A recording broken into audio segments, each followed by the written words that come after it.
देखिए जी, वो गवर्नमेंट करती है, वो उसका डिफरेंट प्रोसीजर है, उस प्रोसीजर को फॉलो करना पड़ेगा। मगर मेन ये इम्पोर्टेंट जो क्वेश्चन है इसका ये है कि कोई भी शख्स डिसक्वालीफाई नहीं है। डिसक्वालीफाई इलेक्शन कमीशन कर सकती है और कोई नहीं कर सकता। और उन्होंने कभी तक वोट कास्ट नहीं हुआ है।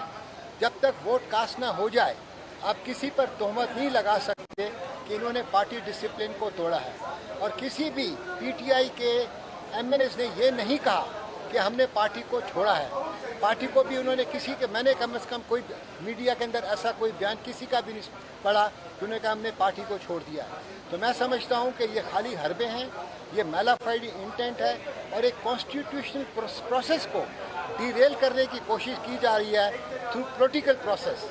ये जलसा जलूस जो है ये पॉलिटिकल प्रोसेस है और ये कॉन्स्टिट्यूशनल प्रोसेस जो पार्लियामान के अंदर है उसको सबवर्ट नहीं करना चाहिए।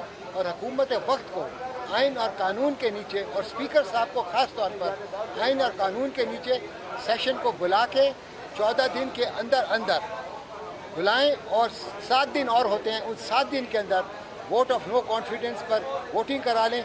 जो भी नंबर गेम में ज़्यादा होगा वो जीत जाएगा। सदारती रेफरेंस आज सुना जाएगा, मैटर सब जुडिस है। मेरा अपना पर्सनल व्यू है, ये मेंटेनेबल नहीं है।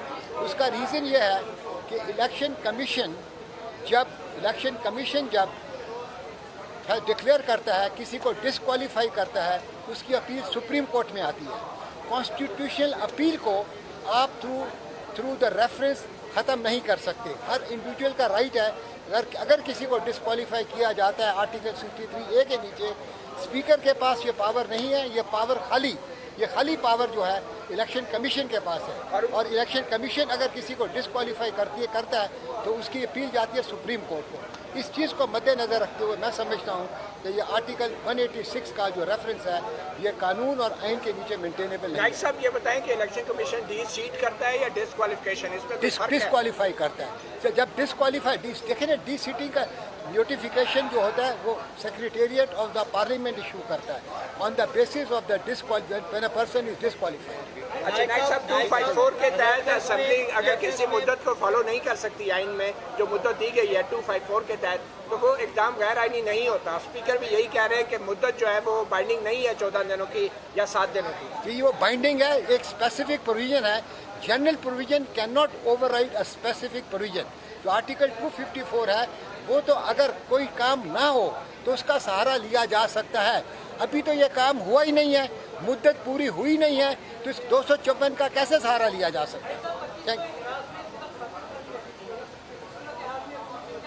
कौन सी फतेह खानी MNA की जो डेथ हुई थी वो देखिए, अगर फतेह खानी है, अगर पहला दिन है तो फतेह खानी के बाद कोई ऐसा कानून और नहीं है, कोई आइन में नहीं लिखा हुआ कि बाकी कोई कहते हैं जो एजेंडा है उसके मुताबिक काम ना हो। जो भी कार्रवाई हो सकती है, कोई मुमानियत नहीं है। थैंक यू सर, बहुत शुक्रिया।